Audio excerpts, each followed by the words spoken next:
वसुदेवसुतं देवं कंसचाणूरमर्दनं देवकी परमानन्दं कृष्णं वन्दे जगद्गुरुम्।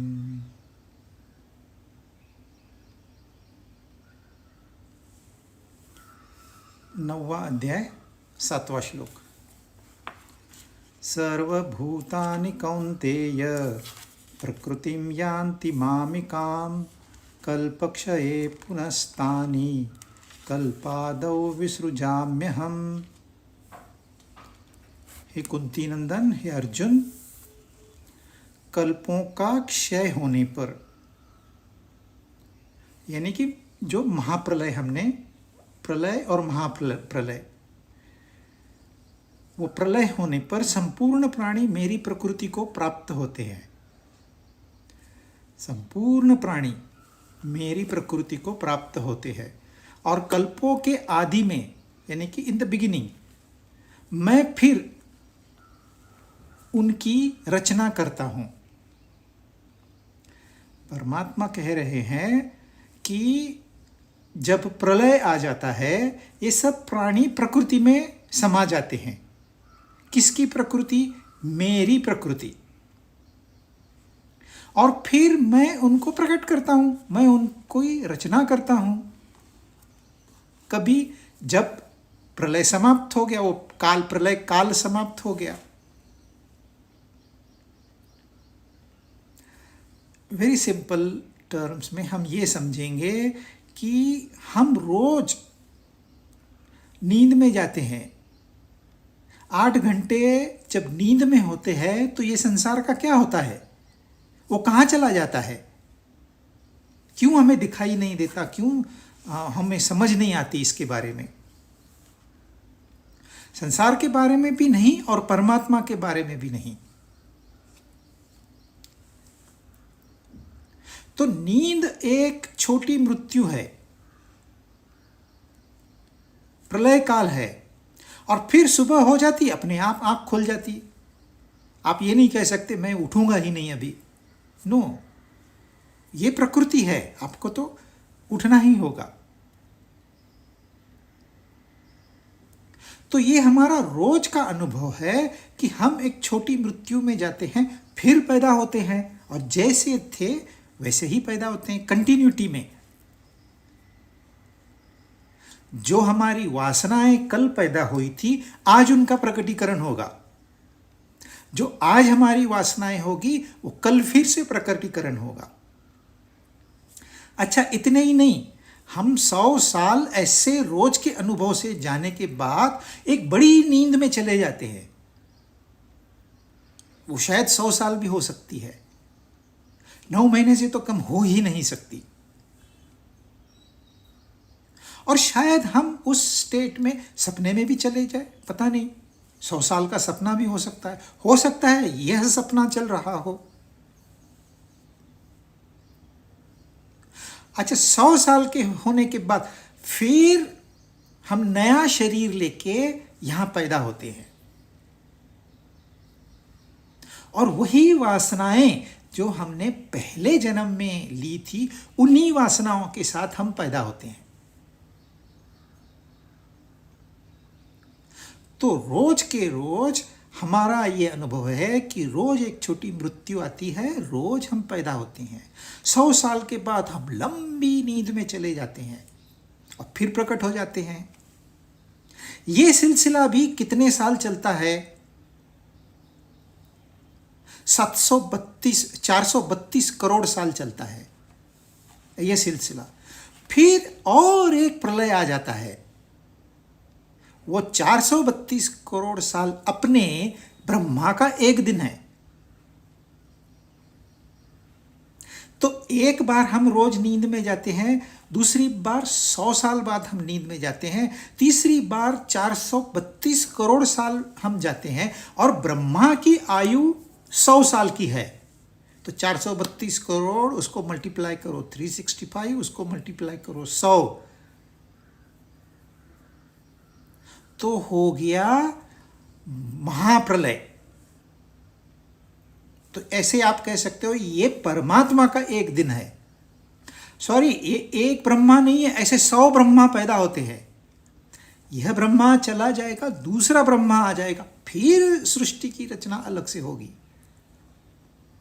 ऐसे 100 ब्रह्मा होने के बाद फिर परमात्मा का एक दिन खत्म हुआ। तो आप काल की गणना नहीं कर सकोगे। इन शॉर्ट, पर अनुभव वही है। जो अनुभव हमारा अपने दिन और रात में है, वही घटित हो रहा है ब्रह्मांड में। ये सारा ब्रह्मांड घूम रहा है। पृथ्वी अपने आप घूम रही है, फिर पृथ्वी सूरज के चक्कर काट रही है, फिर सूरज अपने गैलेक्सी के चक्कर काट रहा है, फिर गैलेक्सी चक्कर काट रही है। क्या हो रहा है? अपने दिमाग से बाहर की चीज है। सिंपल। इतना बृहत है ये सब कि हम उसको अपनी कल्पना में कैप्चर नहीं कर सकते। लेकिन फिर प्रलय होने के बाद वो कहते हैं मैं इनकी फिर से रचना करता हूं। ये ग्रह, ये तारे, ये सब के सब गायब हो जाते हैं, पुनः प्रकट हो जाते हैं। धरती क्या चीज है? Not even a speck. एक सुई के नोक की जगह भी बहुत ज्यादा है ब्रह्मांड में पृथ्वी की ये। और उस पृथ्वी पे हम है क्या? जब वो कहते हैं इतना बड़ा काल, शायद सुपर कंप्यूटर पे थोड़ा कैलकुलेशन हो जाए आज के ज़माने में, लेकिन उसका क्या मतलब है? कितने जीरोस हैं, हमें क्या फ़र्क पड़ेगा? ये जस्ट एक गिनती है। वो हमारे दिमाग में तो नहीं आएगी बात, कंप्यूटर के स्क्रीन पे दिखेगी, दिमाग में तो आएगी नहीं। यह इतना बृहत है। और फिर हमारी क्या पोजीशन है? और वही अनुभव हमको बार बार मिल रहा है, लेकिन हम ऊबते नहीं है इस अनुभव से, इसी को चिपके बैठे हैं। तो मी, एक स्मॉल इंडिविजुअल, वीज़-अवी परमात्मा का एक दिन, इतनी बड़ी तफावत है। तो वो सिर्फ आपको यह जानकारी दे रहे हैं, इसमें कोई आपको सोचने वाली बात बहुत ज़्यादा नहीं है कि इतना बृहत काल और आपके 100 साल। ब्रह्मा के लिए तो ये 2 क्षण है, परमात्मा के लिए तो क्षण भी नहीं है। इतने में हम कितना बड़ा अहंकार लेके बैठ जाते हैं। तुलना के लिए उन्होंने यह कहा है, हमको यह समझना है कि मैं कहाँ हूं और वो परमात्मा कहाँ है। अब वो जो परमात्मा है, ब्रह्म जो निर्गुण निराकार, वो हमसे बात नहीं कर सकता। उनकी भाषा अलग है, अपनी भाषा अलग है। इसलिए उसने सगुण साकार में आके हमसे बात की है। जो मैं कह रहा हूं यहां, मैं फिर उनकी रचना करता हूं। मैं मतलब कौन? ये कृष्ण सामने दिख रहा है अर्जुन के, वो कि वो जो निर्गुण निराकार ब्रह्म है वो। तो दोनों ही, क्योंकि अगर वो कहेंगे मैं सृष्टि की रचना, तो अर्जुन तुरंत पहुंचे, कृष्ण तुम तो लड़ाई भी नहीं कर रहे हो, युद्ध भी नहीं कर रहे हो, फिर सृष्टि की रचना कैसे करोगे? संहार भी तो हम ही कर रहे हैं। लेकिन कृष्ण ने पहले ही कहा था, ये तो मैंने संहार कर दिया है, तू निमित्त मात्र है, एक मीडियम है, दैट्स ऑल।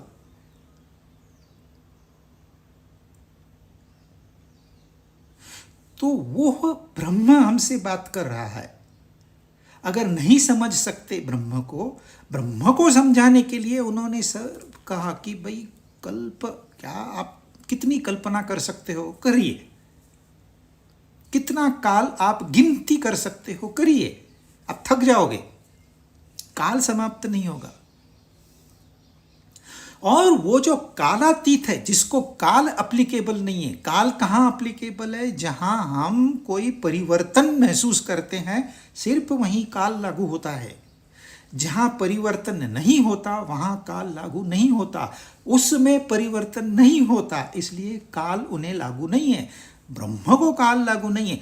कृष्ण भगवान जो युद्ध के मैदान में है, उन्हें काल लागू है।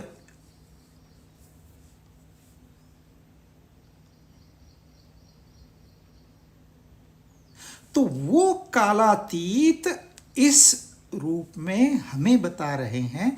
आप कल्पना कीजिए, where are you vis-a-vis that whole thing, that infinite being। सिर्फ आप सोचिए, फिर आगे इसका महत्व बताएंगे। 8 प्रकृतिं स्वामवष्टभ्य विसृजामि पुनः पुनः भूतग्राममिमं कृत्स्नम् अवशं प्रकृतेर्वशात्। प्रकृति के वश में होने से परतंत्र हुए इस संपूर्ण समुदाय की अपनी प्रकृति को वश में करके बार बार रचना करता हूं। कौन? मैं। वही कह रहे हैं, यह एक बार नहीं हुआ। आप समझोगे एक बार उनका दिन समाप्त हो गया, नहीं, उनकी तो उम्र ही नहीं है। काल, उम्र मतलब काल। जहां काल का एप्लीकेशन ही नहीं है, वहां उम्र कैसे होगी? परंतु ये सृष्टि की रचना होते रहती है। अवश्य हम सारे लोग इस सृष्टि से, इस प्रकृति से बंधे हुए हैं, और यह प्रकृति परमात्मा से बंधी हुई है।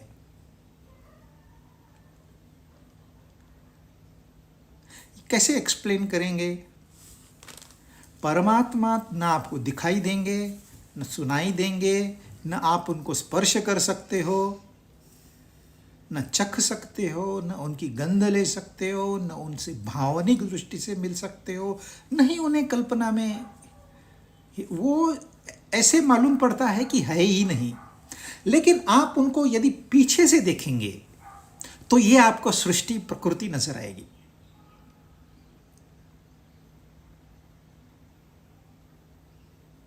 तो उन्हीं की बनाई हुई सृष्टि उन्हीं का ही एक अंग है, और इस सृष्टि में हम एक है, जीव, जो कि उसी परमात्मा का प्रकृति के साथ मिलन होने से यह जीव पैदा हुआ है, और हम ओरिजिनल उसका अंश है, जो दिखाई नहीं देता, सुनाई नहीं देता, समझ में नहीं आता। इसलिए हमारा जो ओरिजिन है वो हमें वहीं खींचेगा। इसलिए हमें परमानंद चाहिए, इसलिए हमें परम शांति चाहिए। जिसने परमानंद का अनुभव किया वह परमात्मा स्वरूप हो गया, जीते जी इस शरीर में। परंतु हमारा ध्यान है कहां? उनकी तरफ है ही नहीं, हमारा ध्यान प्रकृति की तरफ है। रोज हमारा वही अनुभव है, और रोज हम इसमें फंसे जा रहे हैं, और ये नहीं, जन्म जन्म से यही सिलसिला चल रहा है। कितने जन्म हो गए? कहते 84 लाख। अरे 84 लाख भी कुछ भी नहीं है। ब्रह्मा का आप दिन गिनिए और ब्रह्मा की उम्र गिनिए तो आपको पता चलेगा ये 84 लाख भी कुछ भी नहीं है। तो इतनी बार हम आ रहे हैं, जा रहे हैं, अब भी हमको सच्चाई का पता नहीं चल रहा। यह बड़ा आश्चर्य है।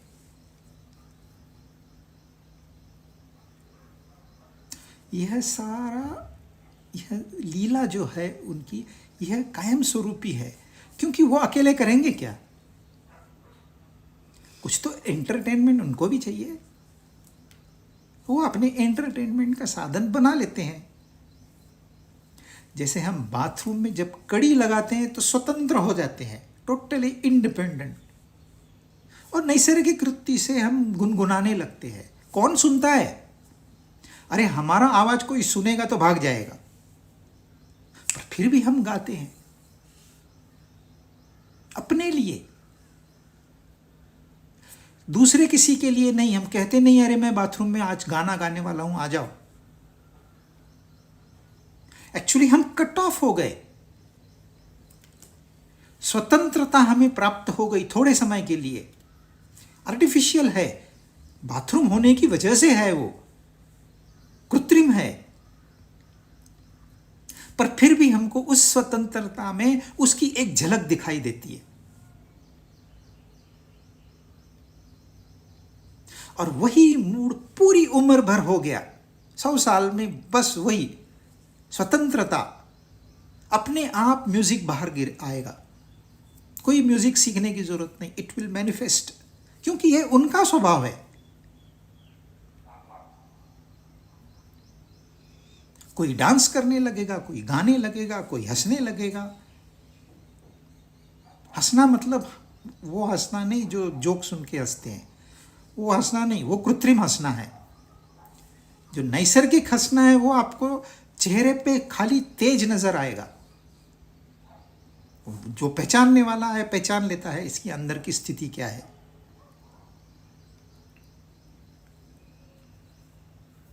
तो वो अनुभव से हम वंचित है आज, और वो कहते हैं पुनः पुनः मैं बार बार रचना करता हूं, बार बार हमें वही अनुभव आता है, बार बार हम उन्हीं दुखों से जाते हैं। आप याद करिए, 1 साल पहले आप बहुत दुखी हो गए थे, बहुत, इतना कि डिप्रेशन में जाने तक की नौबत आ गई थी। और वजह क्या थी? एक सिल्ली थिंग, एक मूर्खपना। क्या वजह थी आपके इतने बड़े दुख की? एनालाइज करिए, अभी तो बहुत आसान है उसको देखना। क्या वजह थी? कुछ भी नहीं था, एक अपनी खुद की पागलपंती थी और कुछ नहीं। और इतना जानने के बाद में फिर हम उसी दुख से गुजरते हैं। अब इसको क्या कहेंगे? आप दुख से गुजरे जो आपको नहीं चाहिए। 1 साल पहले भी हुआ था, 5 साल पहले भी हुआ था, 10 साल पहले भी हुआ था। इतना अनुभव आने के बाद यह भी आप जानते हो कि अरे उसकी वजह दुखों से तो मैं गया, वजह कुछ फालतू थी, इतनी शुल्लक थी कि मैं याद भी नहीं रखता हूं उसको।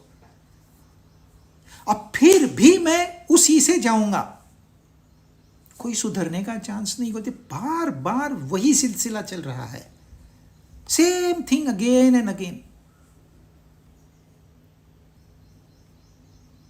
कभी तो रुको, कभी तो बैठो अपने आप के साथ में, कभी तो सोचो कि अरे चल क्या रहा है ये। For everything you are dependent.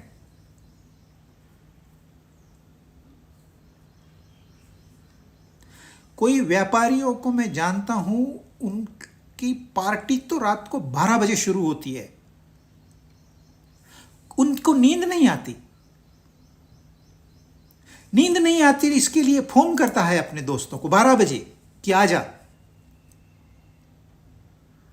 फिर उसके बाद उसके दोस्त आते हैं, फिर वो लोग ड्रिंक लेते हैं, बैठते हैं, पता नहीं कितना सिलसिला चलता है। कभी सोते हैं, कैसे सोते हैं, कभी उठते हैं, पता। You are dependent. क्यों नींद नहीं आ रही? कुछ तो एंटरटेनमेंट है, बुलाओ दोस्त, अभी दोस्त बुला। अच्छा, उनकी भी वही कंडीशन है, उनको भी कुछ तो सपोर्ट चाहिए। Without support we can't live. हर चीज में टीवी नहीं है तो लोग पागल हो जाते हैं। लाइट चली गई तो लाइट चली गई, लाइट चली गई, इसको फोन कर, उसको फोन कर। अरे जब लाइट थी नहीं तब भी तो लोग रहते थे। है आप ही के लिए है और दूसरे के जानवरों के लिए थोड़ी है। इंसान ने ये जो खोज की है अपने लिए की है, उसका लुफ्त उठाना उसमें क्या बुराई है। लेकिन ये जाएगी और एक दिन तो ऐसे ही होगा, ये जाएगी, वापस नहीं आएगी कई साल तक। तैयारी होनी चाहिए।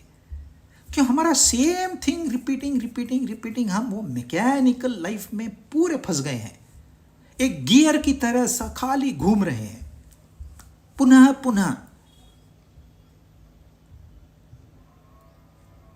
अवश्य आप कहोगे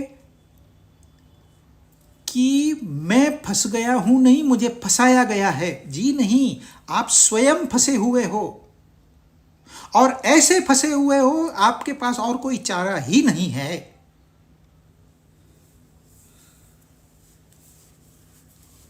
जिसने परमात्मा को भुला दिया उसके पास और कोई चारा नहीं है, वह इन द्वंद्वों में पिसेगा ही।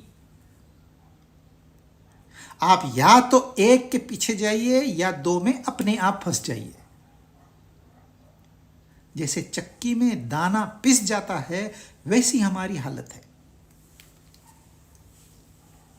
जंप हमने किया है, हमको किसी ने डाला नहीं है। ये गलतफहमी है कि मैं पत्नी की वजह से दुखी हूं, पति की वजह से दुखी हूं, बच्चों की वजह से, नेबर की वजह से, बॉस की वजह से, सरकार की वजह से, और कुछ नहीं तो परमात्मा की वजह से। जी नहीं, आप तो परमात्मा स्वरूप थे, है और रहेंगे, इसमें कोई बदलाव होने वाला नहीं है। आपको लगता है 100 साल बहुत है, 1,00,000 साल बहुत है, 1 करोड़ साल बहुत है, 1000 करोड़ साल बहुत? जी नहीं, यह सब अनादि है, अनादि। ये प्रकृति और परमात्मा अलग नहीं है।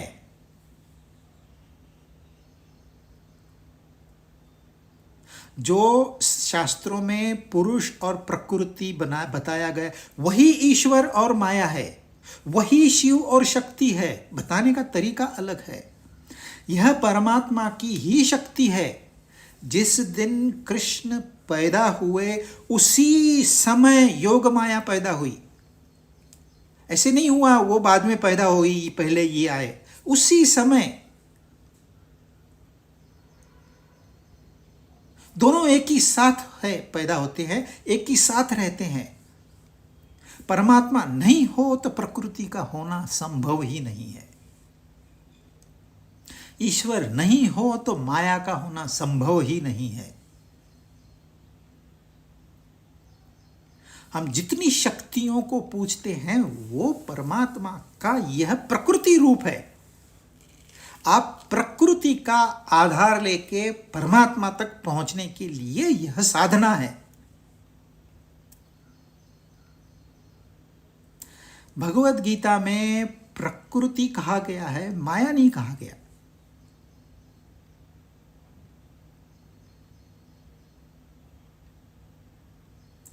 दूसरे शास्त्रों में माया है। माया या प्रकृति क्या है? देखिए, मेरा एक स्वभाव है, मैं एक सेट ऑफ वासना लेकर पैदा हुआ। मेरे उस डीएनए में या उस सॉफ्टवेयर में कुछ लिखा हुआ है जो कोई नहीं पढ़ सकता। वह अनमैनिफेस्ट सीड, वह पहले अन्न में आया, अन्न से वीर्य में आया, वीर्य से योनि में गया और अपने स्वभावानुसार वो पैदा हुआ। यह निश्चित पहले ही था वो कैसे पैदा होगा, किस स्वभाव के साथ। अब आप स्वभाव बदलने की कोशिश करो। जब तक आप परमात्मा का आधार नहीं लेते, आप स्वभाव बदलने की कोशिश करो, नहीं होता है। परंतु परमात्मा का सहारा लेंगे तो हो सकता है। तो ये स्वभाव ऐसे ही, किसका चिड़चिड़ा स्वभाव रहता है, कोई सिर्फ हंसते ही रहता है, दुख की घटना हो तो भी हंस के ही बताएगा, इसका स्वभाव है। तो मेरी प्रकृति जो है या किसी भी व्यक्ति की प्रकृति है, उसको स्वभाव कहते हैं।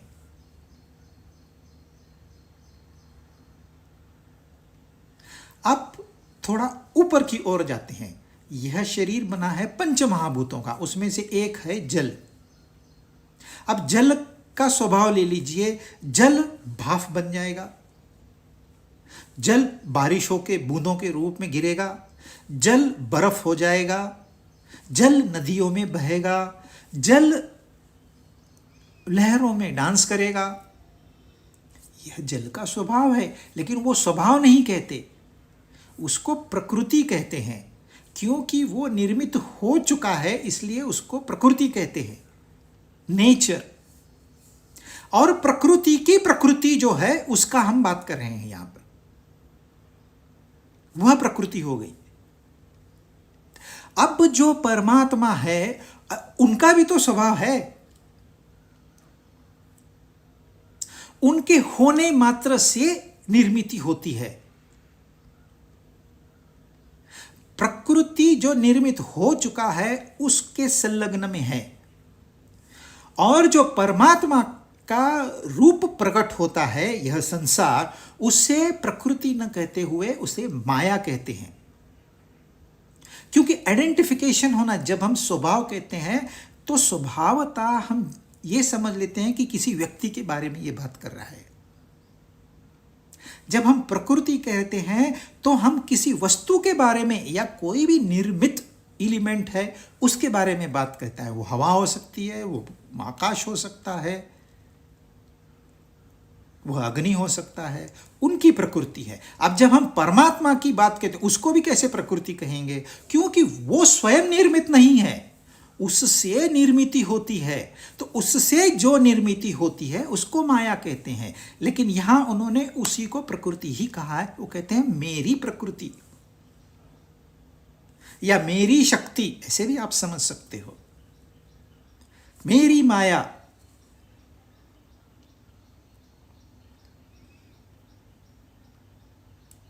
माया और प्रकृति एक ही है। आईना है तो प्रतिबिंब है, प्रतिबिंब माया है, परंतु आईना नहीं है तो प्रतिबिंब नहीं है।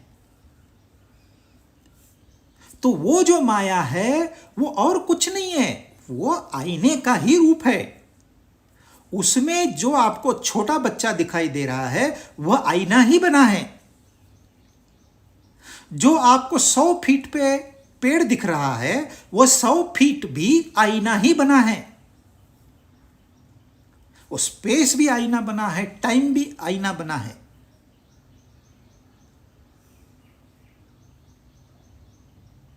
आईने का नहीं होना यह संभव नहीं है, फिर हम ये चर्चा ही नहीं करेंगे। आईना है इसलिए तो हम प्रतिबिंब की बात कर रहे हैं। आईना ही नहीं होता तो प्रतिबिंब की कौन बात करेगा।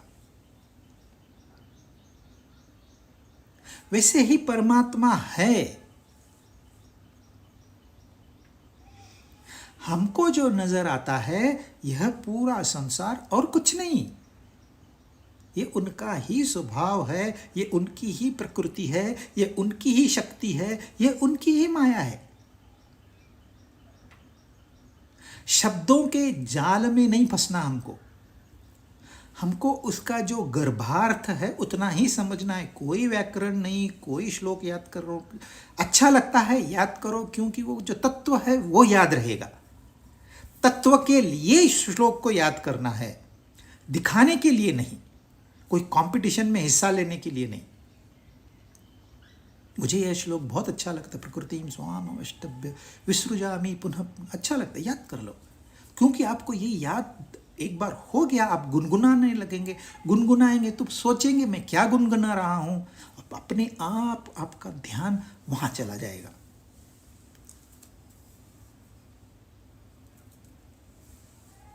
ध्यान करने के लिए कितनी मेहनत करनी पड़ती है, परंतु यहाँ ध्यान आसानी से हो जाता है।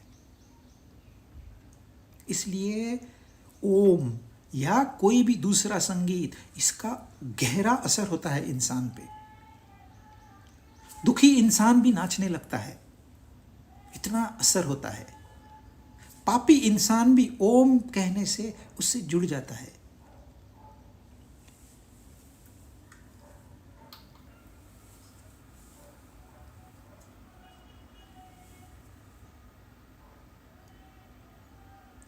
परंतु हम कहाँ सोच रहे हैं, वही रोना धोना रोज का, आज भी वही, कल भी वही, परसों भी वही।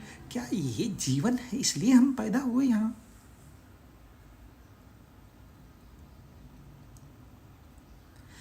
तो वो ध्यानाकर्षण कर रहे हैं, मैं इतना बड़ा हूं, मैं इस सृष्टि को बार बार बार बार, मतलब कितनी बार वो नहीं बता सकते,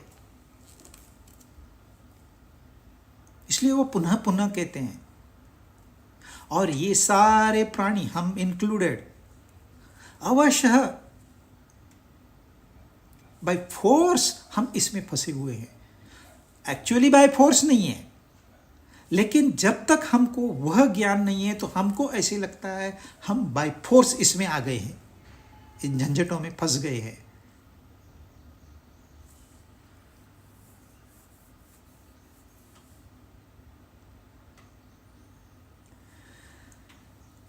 प्रकृतिं स्वामवष्टभ्य विसृजामि पुनः पुनः भूतग्रामम इमं कृष्णम अवशं प्रकृतेर्वशात्। ये सारे के सारे प्राणी अवशः प्रकृति में समझो फंसे पड़े हैं। वो अपने बारे में नहीं कह रहे, मैं सिर्फ निर्माण कर देता हूं। दरअसल तो वो निर्माण भी नहीं करते, लेकिन हमारे लिए तो वही निर्माण करता है। अब देखिए उन्होंने क्या कहा था कि जैसे वायु आकाश में रहती है, वैसे ये सब प्राणी मुझ में रहते हैं। मैं ही इनको पैदा करता हूं, और फिर एक लंबे काल के बाद भी यही होता है, उससे भी लंबे काल के बाद में भी यही होता है, उससे भी लंबे काल के बाद में भी यही होता है। यह पुनः पुनः हो रहा है, बार बार हो रहा है। अच्छा, मैं इनको निर्माण करता हूं, मैं इनको प्रकट करता हूं, ये अवश्य प्रकृति के अधीन रहते हैं। अब इतना सब कहने के बाद 9वें श्लोक में क्या कहते हैं देखते हैं। न च मां तानि कर्माणि निमग्नन्ति धनंजय उदासीनवदासीनम असक्तम तेषु कर्मसु। हे धनंजय, ये अर्जुन, उन कर्मों से, मतलब उन्होंने कहा मैं पुनः पुनः रचना करता हूं इस सृष्टि की, तो कर्म हो गए ना, रचना करना मतलब कर्म हो गया। कर्मसु, मैं उन कर्मों में अनासक्त और उदासीन की तरह रहते हुए मुझे वे कर्म नहीं बांधते। अब वो कह रहे हैं वह जो कर्म है, जो सृष्टि की रचना मैं बार बार करता हूं, मैं उनमें आसक्त नहीं हूं। उन कर्मों का बंधन मुझ पे नहीं है। मैं उदासीनवत रहता हूं। उदासीन मतलब मुझे कोई कर्तव्य नहीं है, मैंने मेरा कर्तव्य खत्म कर दिया, बात खत्म। हमारी समस्या क्या है, कुछ भी हमने किया, पहले हमने किया, मैंने किया। कुछ भी निर्मित हुई, यह मेरी है। कार ली, मेरी है। अब आप कहोगे कार मेरी नहीं है क्या? इसके दो अर्थ है, कार आपकी है, लेकिन वो है क्या? क्या कीमत है उसकी? आपको रुपयों में गिनती आती है, यहां सारी समस्या है। उसकी यूटिलिटी वैल्यू क्या है? आपको यदि कहीं जाना नहीं है, आपके पास 100 कारें हों, क्या मतलब है उसका? क्या वैल्यू है उसकी? जीरो। पैर तभी होता है जब मुझे चलना हो, जब मुझे चलना नहीं है तो पैर है कहां? कार तो बहुत दूर की बात है, ये तो अपना अंग की बात कर रहे हैं हम।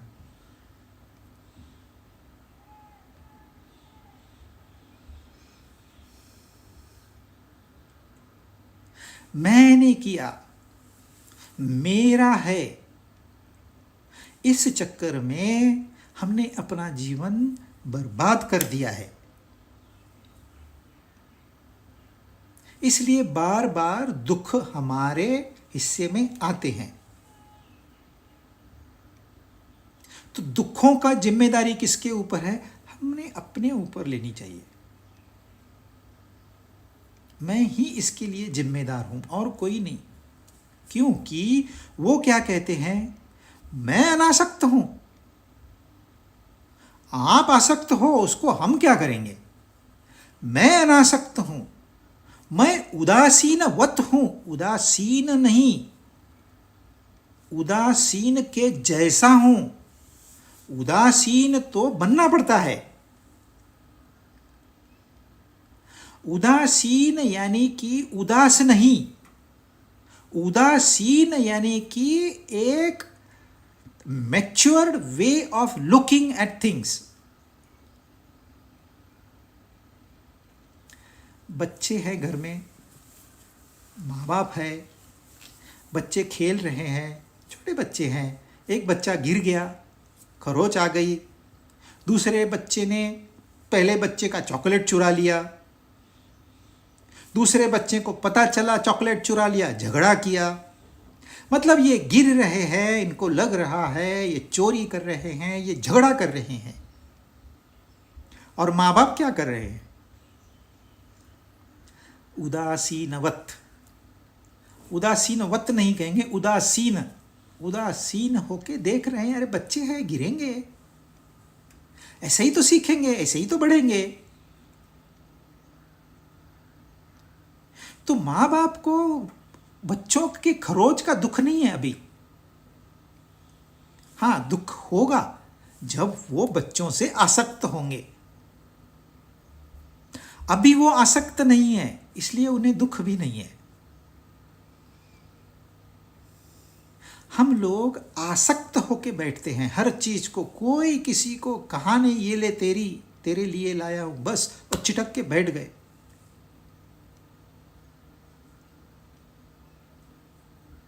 इसलिए बच्चे बड़े होके कोई अपनी चीज को छोड़ना नहीं चाहते, क्योंकि उनको बचपन से सिखाया गया ये तेरी है। वो कहता है ये मेरी है, मैं नहीं दूंगा। यदि कोई बच्चा आपको मिल जाए ऐसे, आपको चाहिए ले लीजिए, तो वो यूनिक होगा। आज के ज़माने में ऐसे बच्चे कहाँ दिखाई देते हैं? मेरी है, मेरा है, नहीं दूंगी, नहीं दूंगा। This attachment is killing us. लेकिन हम उसके गले में गला डाल के बैठे हैं, छोड़ने को ही तैयार नहीं।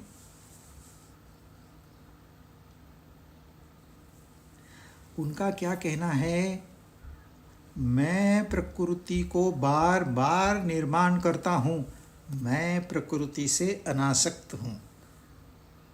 मैं प्रकृति को बार बार निर्माण करता हूँ, लेकिन मैं उदासीनवत हूँ। मैं प्रकृति को बार बार पैदा करता हूँ, लेकिन ये पैदा करना मुझे कोई बंधन में नहीं डालता। ये कौन कह रहा है? यह परमात्मा कह रहे हैं, जो कह नहीं सकते, जिनका कहना हम सुन नहीं सकते, वो रूप लेके हमसे कह रहे हैं। क्यों कह रहे हैं? क्योंकि उनका अब से इतना लगाव है, क्योंकि वो तो जानते हैं ना, ये तो मेरे ही बच्चे हैं। भले गिरते हैं, चोरी करते हैं, पाप करते हैं, कुछ भी करते हैं, है तो मेरे ही अंश, उसको तो पता है। पता हमको नहीं है, हम भटके हुए हैं। हमने अपने आप को खो दिया है। क्योंकि हमने अपने आप को खो देने की वजह से काफी दर्द सहा है, अब हम जिस चीज को पकड़ते हैं उसको खोना नहीं चाहते। अवश्य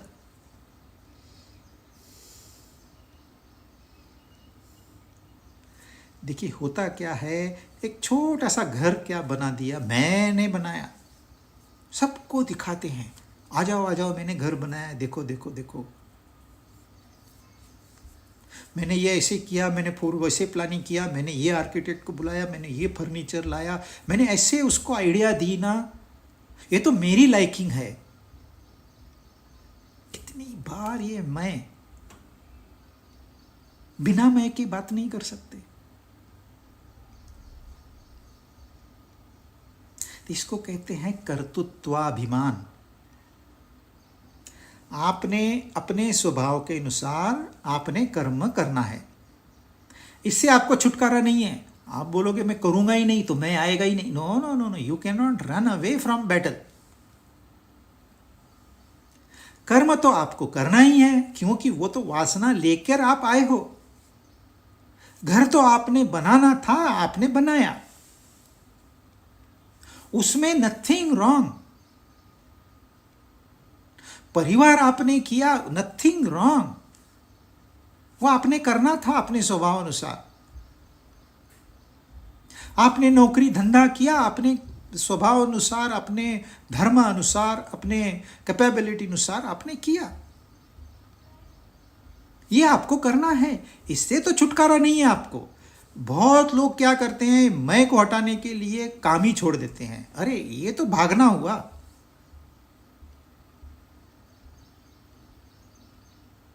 अब मैंने बैठे बैठे सोच रहा हूं ये घर मैंने बनाया है, अरे लेकिन इसमें ये गलती हो गई है, अब मुझे तो उम्र भर रहना है, मुझे यह गलती सुधारनी है, बहुत पैसा लगेगा, सब तोड़ना पड़ेगा वापस से, अब फिलहाल तो मेरे पास है नहीं, तो मैं इंतज़ार करूँगा। अब आपने क्या किया सोचिए,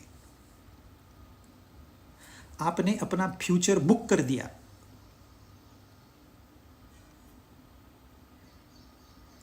जो विचार आपने अभी किया है, इन विचारों से आपकी वासनाएं बन गई, यानी कि फ्यूचर आपने बुक कर दिया, आगे चल के मैं ये करने वाला हूं, यह निश्चित हो गया। आपको लगता है यार मैंने तो सिर्फ सोचा, जी नहीं, आपका बार बार सोचना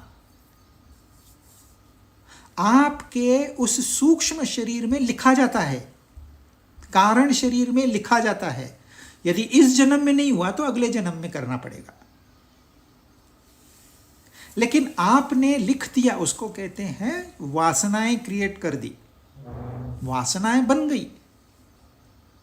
अब यही वासना फिर विचार, जब आपके बैंक में बैलेंस होगा फिर विचारों के रूप में उभरेगी, फिर ये कामनाओं का रूप लेगी, और फिर ये कर्मों के रूप में समाप्त हो जाएगी। आपने अभी सोचा, यदि नहीं सोचते ये सब करना है तो वासनाएं पैदा नहीं होती, आप मुक्त थे। क्योंकि आपने सोचा, वासनाएं पैदा की, अपना फ्यूचर बुक कर दिया, आप बंधन में फंस गए। क्योंकि अब वासनाएं बन गई है तो आपको ये इच्छाओं के रूप में आएगी ही, और जब इच्छाओं के रूप में आएगी, कामनाओं के रूप में आएगी, आपको बैठने नहीं देगी। इसको पूरा करने के लिए उठो, कर्म करो। बहुत बड़ा बंधन है, यह परमात्मा को लागू नहीं है। कैसे वो समझते हैं?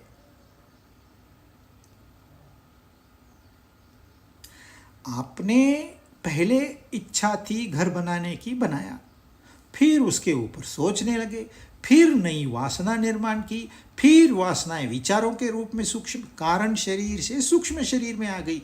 टेक्निकलिटीज जितनी समझ ली है उतनी समझ, प्रक्रिया समझ लीजिए कि हमें मुक्ति कहाँ से मिलेगी, हम उनके जैसे कब कैसे बन सकते हैं, ये समझना ज़्यादा महत्वपूर्ण है। वासना एक टर्म है।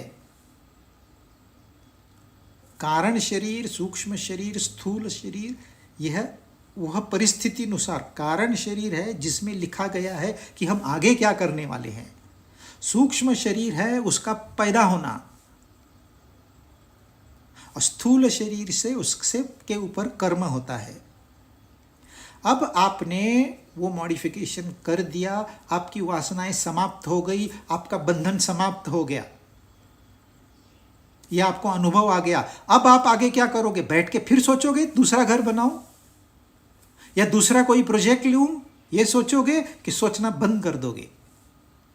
यदि सोचोगे, कर्म करोगे, तो कर्म से फिर वासना पैदा हो गई। वासना मतलब आपका और एक जन्म बुक हो गया, पुनः पुनः।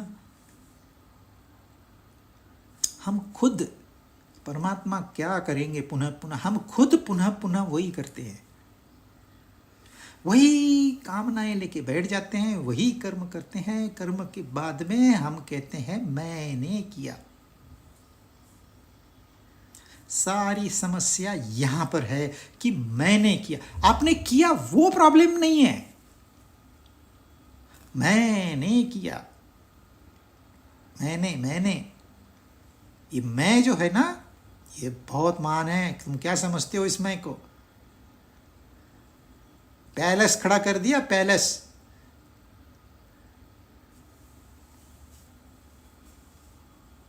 मेरा एक दोस्त ने फार्म हाउस लिया, बोलता है मैं तो वहां पैलेस ही बनाऊंगा। कितने साल उसके बुक हो गए। जस्ट कहने मात्र से क्या होता है? बंधन निर्माण होता है। पैलेस बनाने से बंधन नहीं होगा, ये मैं और मेरा कहने से बंधन निर्माण होगा। और परमात्मा प्रकृति बनाते वो नहीं कहते मैंने बनाई, तो कहते हैं वो मेरा स्वभाव है, बन गई, माया है, फंसो अभी। अब आपको ध्यान यहां है या वहां है? अगर वहां ध्यान है तो आप घर बनाओगे, ये नहीं कहोगे कि मैंने किया है, ये मेरा है, ये नहीं कहोगे, तो उसने किया। मैं बात कर रहा हूं या वो बात कर रहा है, इस माध्यम से। यदि मैं खाली हूं तो वो बात कर रहा है, यदि मैं खाली नहीं हूं, यह मुझ में कर्तृत्व अभिमान है, तो फिर मैं बात कर रहा हूं। अगर मैं बात कर रहा हूं तो मैं मेरा फ्यूचर और बुक कर रहा हूं, मैं अपनी वासनाएं बढ़ा रहा हूं, मैं अपने दुख बढ़ा रहा हूं। और यह दुख बढ़ते बढ़ते इतने बढ़ जाएंगे कि एक दिन मैं डिप्रेशन में चला जाऊंगा। मृत्यु भी इससे छुटकारा नहीं दे सकती। वो कहते हैं हम आत्महत्या कर देंगे, आपको छुटकारा नहीं मिलेगा। You to come back, clear the account, balance sheet match होना ही चाहिए। हमारी समस्या है इस सारी साइकिल में यह कर्तृत्व अभिमान खड़ा हो गया। अब आप इस कर्तृत्व अभिमान को निकाल दो।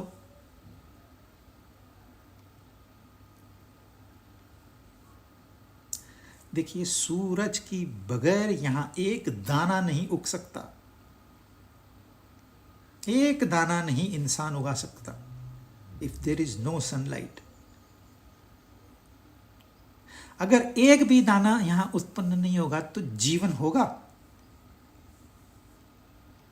शायद धरती भी घूमना भूल जाए।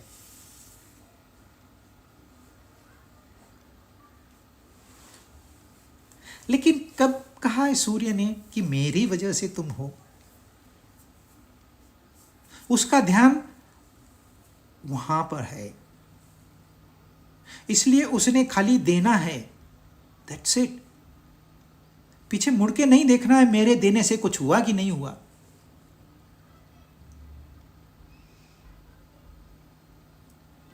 फूल के ऊपर यह बंधन है कि रोज सुबह सूरज की किरण आएगी तो खुलेगा और सुगंध देगा।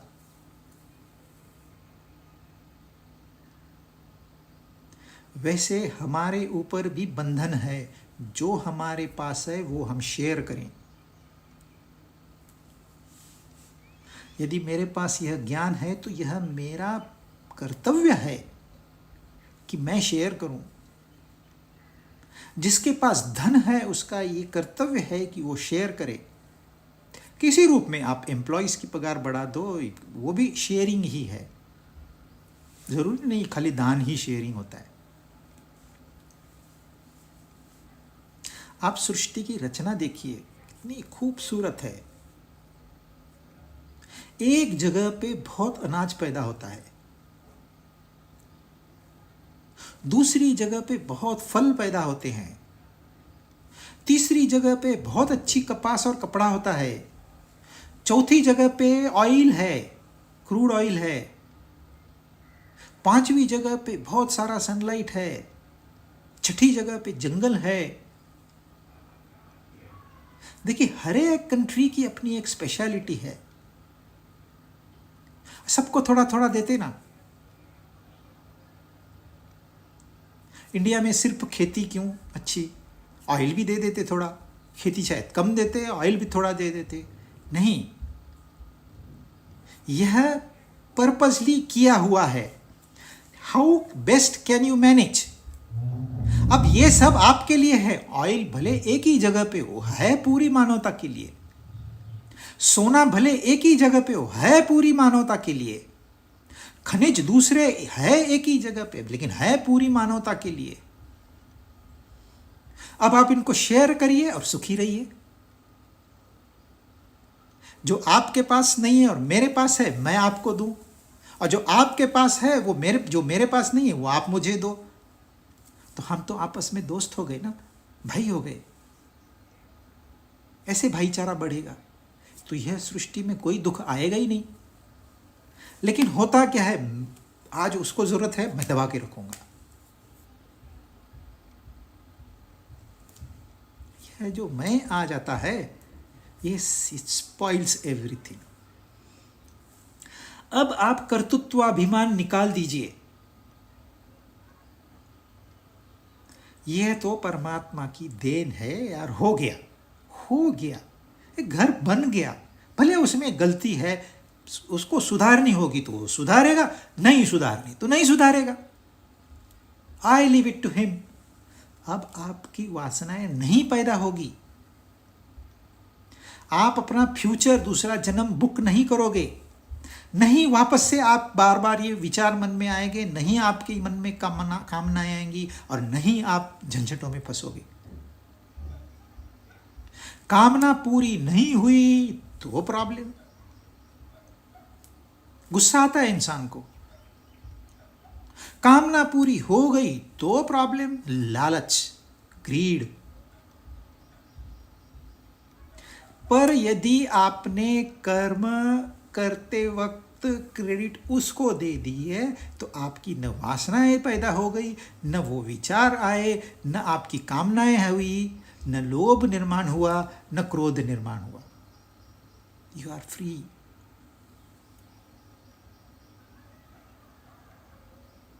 अब आप विचार देखिए, जैसे वायु आकाश में रहती है, उन्होंने कहा था, वैसे ये सारा समुदाय मुझ में समाया हुआ है। ये आकाश भी मुझ में है, मतलब मैं कितना बड़ा हूं। स्पेस की दृष्टि से उन्होंने समझाया कि यह स्पेस, आप ईस्ट जाओ, वेस्ट जाओ, नॉर्थ जाओ, साउथ जाओ, ऊपर जाओ, नीचे जाओ, इनफाइनाइट। यह स्पेस मुझ में है, यानी कि मैं कितना बड़ा हूं। फिर काल के आधार पर उन्हें समझाया कि कितने प्रलय हो गए, यह बार बार वही चल रहा है। मतलब अपनी महत्ता बताई उन्होंने कि मैं कितना बड़ा हूं, और इतना बड़ा मैं किसी बंधन में नहीं हूं, किसी चीज से आसक्त नहीं हूं। मैं सिर्फ उदासीन वक्त हूं, मैं खाली देखता हूं। ये नियम बनाए हुए हैं, नियम अपना काम करेंगे। आप बुरा सोचो आपके साथ बुरा होगा, ये नियम है, उसमें परमात्मा को क्या लेना देना। आप भला सोचो आपका भला होगा, जब आपका भला हो रहा है इसमें परमात्मा क्या करेगा, क्या किया उसने। या बुरा हुआ तो परमात्मा नहीं, तो परमात्मा की दृष्टि से कुछ भी नहीं हुआ। एक आदमी बहुत दुखों से जा रहा है, कुछ भी नहीं हो रहा है, नियम अपना काम कर रहे हैं। एक स्वर्ग सुख भोग रहा है, नियम अपना काम कर रहे हैं, नियम काम कर रहे हैं, वो खुश है। उन्हें क्या है, उन्होंने अपना सृष्टि छोड़ दी है। जैसे आपको जीना है, स्वतंत्र है आप, मनुष्य स्वतंत्र है। तो यदि ध्यान उसके ऊपर जाता है जो इतना बृहत है, तो इन झंझटों से हम भी छूट सकते। परमात्मा छूट सकता है, हम क्यों नहीं छूट सकते। अरे हम उसी का अंश है, तो सिर्फ वो ही छूटेंगे क्या, हम नहीं छूटेंगे। नहीं नहीं, वो तो हमें भी स्वातंत्र है। लेकिन हमारा प्रॉब्लम क्या है कि मैंने किया। अरे उदासीन वत देख बार बन के तो देखो। उदासीन, उत्त मतलब ऊपर, आसीन मतलब आसन में होना यानी कि बैठना। ऊपर जाके बैठो, यह संसार से ऊपर उठ जाओ, तो यह आपको संसार बहुत बौना छोटा दिखाई देगा। फिर आप भी इनको मूर्खता पे हंसोगे। अरे क्या लोग हैं, फुकट में झगड़ा कर रहे, इतने बड़े देश होके इनको इतनी भी नहीं समझ में आती है, छोटी छोटी बात पे बम गिरा रहे। If you have raised your self, आप उदासीन हो जाओ, उत्त आसीत हो जाओ।